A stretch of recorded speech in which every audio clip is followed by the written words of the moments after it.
बहुत दूर एक गहरा जंगल था जिसका नाम था सिंहवन। इस जंगल का राजा था शेर विक्रम, जो ताकतवर, बहादुर और बुद्धिमान माना जाता था। सभी जानवर उससे डरते नहीं थे, बल्कि उसका आदर करते थे क्योंकि वो न्यायप्रिय था। लेकिन पिछले कुछ समय से राजा विक्रम बदल गया था। वो अब कम बात करता, अकेला रहता और बिना बात पर गुस्सा करने लगा था। जंगल में सब जानवर हैरान थे कि हमारे नेक दिल राजा को क्या हो गया है।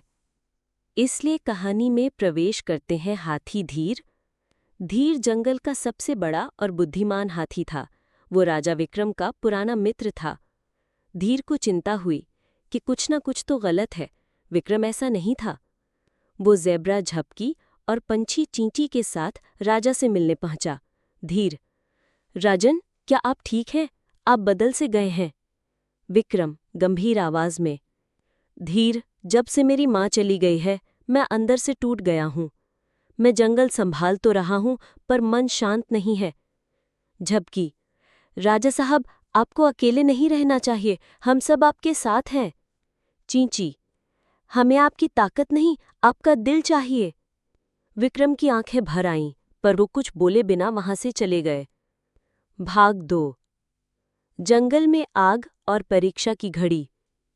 अचानक एक दिन जंगल के पश्चिम हिस्से में आग लग गई। परिंदे उड़कर पूरे जंगल में खबर फैलाने लगे। चींची तेज उड़ते हुए धीर और झपकी को बुलाने गया। धीर भैया, आग लग गई है, बच्चे बुजुर्ग सब फंसे हुए हैं। धीर बिना वक्त गवाए वहां दौड़ा। झपकी भी बच्चों को एक एक कर पीठ पर बैठाकर सुरक्षित जगह पर ले जाने लगी। विक्रम दूर से सब देख रहा था। उसके दिल में फिर हलचल हुई। क्या मैं सिर्फ राजा बनने के लिए बैठा रहूं? क्या मेरा काम सिर्फ आदेश देना है? विक्रम गरजा, नहीं, अब मैं खुद चलूंगा। विक्रम दौड़ पड़ा। आग में फंसे कई छोटे जानवरों को दांतों से पकड़कर बाहर निकाला। वो जलते पेड़ों को गिराकर रास्ता साफ करने लगा।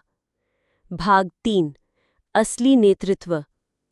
जब आग बुझी और सभी जानवर सुरक्षित हो गए तो जंगल में एक सभा बुलाई गई। धीर ने कहा, आज हमने देखा कि असली राजा वो नहीं जो सबसे ऊंचा सिंहासन रखे, बल्कि वो जो सबसे पहले संकट में खड़ा हो। झपकी बुझी, राजा विक्रम ने फिर से वो कर दिखाया जो हम भूल गए थे। नेतृत्व सेवा है, डर नहीं। चींची चहकते हुए बोली, अब जंगल फिर से अपना राजा वापस पा चुका है। विक्रम मुस्कुराया और पहली बार बोला, मैं राजा नहीं, अब इस जंगल का सेवक हूं। मेरे साथ हर जानवर राजा है जो किसी की मदद करता है। नैतिक शिक्षा।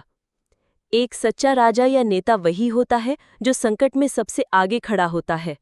दोस्ती, सेवा और करुणा ही सबसे बड़ी ताकत है। अब क्या हो सकता है आगे? भाग 4। एक नया शिकारी आता है जो राजा को चुराने की कोशिश करता है। भाग 5। हाथी, ज़ेब्रा और पंछी की चालाकी से कैसे बचाया जाता है जंगल। भाग 6। शेर विक्रम का आखिरी बड़ा निर्णय और जंगल के लिए एक नया कानून। धीर जंगल का सबसे बड़ा और बुद्धिमान हाथी था। वो राजा विक्रम का पुराना मित्र था। धीर को चिंता हुई कि कुछ न कुछ तो गलत है। विक्रम ऐसा नहीं था। वो ज़ेब्रा झपकी और पंछी चींटी के साथ राजा से मिलने पहुंचा। धीर, राजन, क्या आप ठीक हैं? आप बदल से गए हैं। विक्रम गंभीर आवाज में, धीर, जब से मेरी माँ चली गई है मैं अंदर से टूट गया हूँ। मैं जंगल संभाल तो रहा हूँ पर मन शांत नहीं है। झपकी, राजा साहब, आपको अकेले नहीं रहना चाहिए, हम सब आपके साथ हैं। चींची, हमें आपकी ताकत नहीं, आपका दिल चाहिए। विक्रम की आंखें भर आईं, पर वो कुछ बोले बिना वहां से चले गए। भाग 2। जंगल में आग और परीक्षा की घड़ी। अचानक एक दिन जंगल के पश्चिम हिस्से में आग लग गई। परिंदे उड़कर पूरे जंगल में खबर फैलाने लगे। चींची तेज उड़ते हुए धीर और झपकी को बुलाने गया। धीर भैया, आग लग गई है, बच्चे बुजुर्ग सब फंसे हुए हैं। धीर बिना वक्त गवाए वहां दौड़ा। झपकी भी बच्चों को एक एक कर पीठ पर बैठाकर सुरक्षित जगह पर ले जाने लगी। विक्रम दूर से सब देख रहा था। उसके दिल में फिर हलचल हुई। क्या मैं सिर्फ राजा बनने के लिए बैठा रहूं? क्या मेरा काम सिर्फ आदेश देना है? विक्रम गरजा, नहीं, अब मैं खुद चलूंगा। विक्रम दौड़ पड़ा। आग में फंसे कई छोटे जानवरों को दांतों से पकड़कर बाहर निकाला। वो जलते पेड़ों को गिराकर रास्ता साफ करने लगा। भाग 3 असली नेतृत्व। जब आग बुझी और सभी जानवर सुरक्षित हो गए तो जंगल में एक सभा बुलाई गई। धीर ने कहा, आज हमने देखा कि असली राजा वो नहीं जो सबसे ऊंचा सिंहासन रखे, बल्कि वो जो सबसे पहले संकट में खड़ा हो। झपकी बुझी। राजा विक्रम ने फिर से वो कर दिखाया जो हम भूल गए थे। नेतृत्व सेवा है, डर नहीं। चींची चहकते हुए बोली, अब जंगल फिर से अपना राजा वापस पा चुका है।